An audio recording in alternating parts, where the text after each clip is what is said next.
Hello, we're going to be doing the lamprey dissection. This animal is known as a jawless fish. They are part of the chordata phylum, and they are thought to date back to at least the early Cambrian period around 540 million years ago. They are an aquatic animal, and they live in marine and fresh water. Hi, my name is Stefania Naranjo. My name is Suna Javed. And my name is Luis Gomez, and we are going to be doing the lamprey dissection. Okay, so this is the lamprey. This is the anterior end. This is the posterior end. This is a lateral side. This would be the other lateral side. And then we have a ventral side.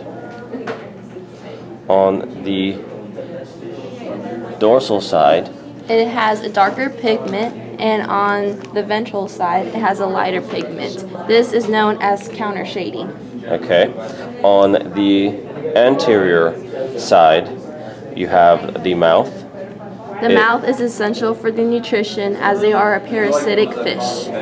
It has a circular mouth and a circular muscle that allows it to grab onto the side of the fish. It has no jaw, and inside of the mouth there are teeth. Known as the horn teeth. Next is the eyes. It has two eyes, one on each side. In the middle of the eyes, you have an olfactory bulb right Which here. means that they use for a smell sense. On the lateral anterior side, you also have external gills.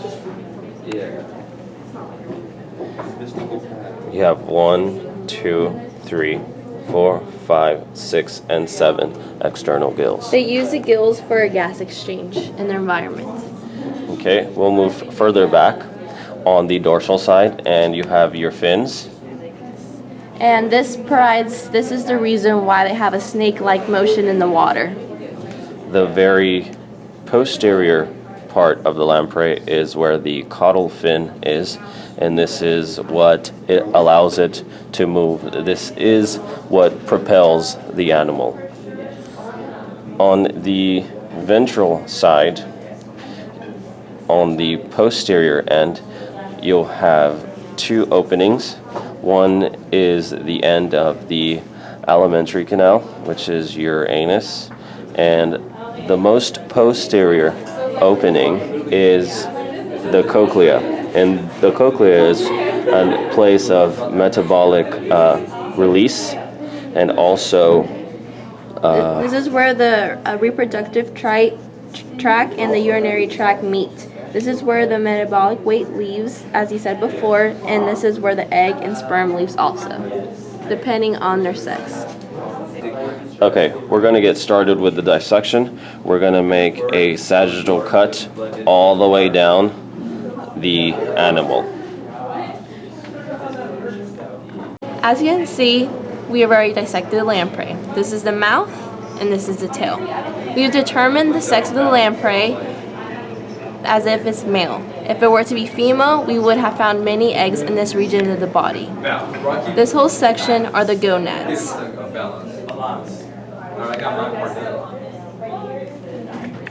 Alright, so we'll continue on to the digestive system.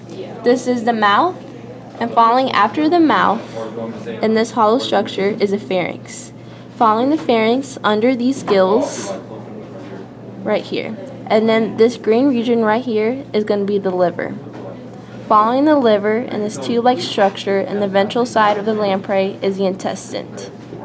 The kidney is above right here in this region, and then the gallbladder unfortunately is not available, as it should be under this region right here. The spleen is also not visual with this type of cut that we did with the lamprey. Now we're moving on to the nervous system. First we'll review the sensory organs. This is the olfactory bulb, and the eyes are on the other side. And now we'll be moving on to the brain. This black mass is the brain, and you can also see over here, this is the cerebrum, and this is the optic lobe. And the spinal cord is down here. And it is also down here.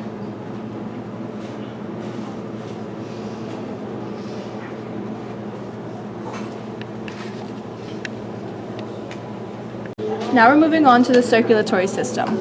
This is half of the heart, and this is the other half of the heart. The four chambers of the heart are sinus venosus, atrium, ventricle, and truncus.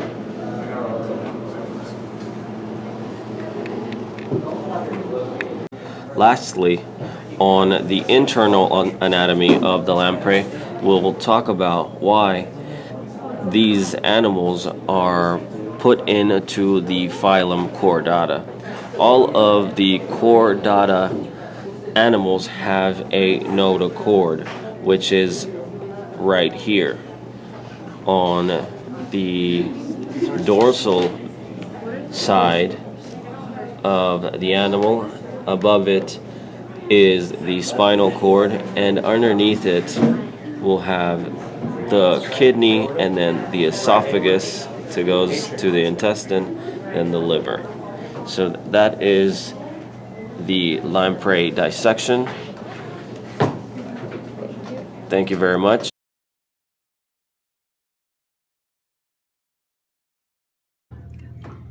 Now moving on to the reproduction. In the late winter, the sexual reproduction system grows and the intestines shrink. They don't eat in the winter and live off of their stored fat. Around the summertime, the lamprey reproduces and fertilizes their eggs.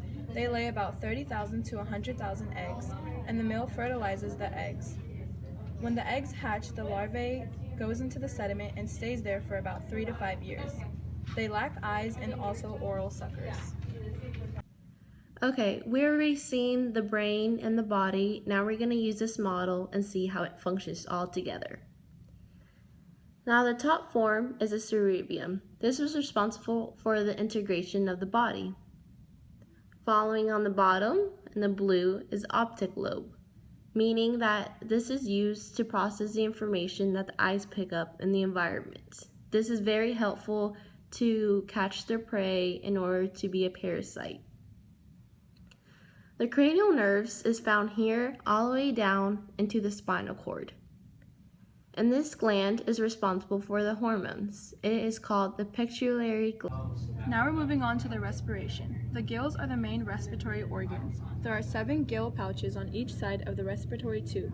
The gill pouches are separated from each other by the interbrachial septum. The water enters and leaves the body through the gill pouches. The lamprey breathes by extracting oxygen present in the water in which it lives. This is the lamprey with a 2-chambered heart. This is the sinus venosus, which collects blood from the cardiac veins, the jugular veins, and the hepatic veins. This is the atrium, which receives blood from the veins and delivers it to the ventricle. The ventricle pumps oxygenated blood out through the ventral aorta.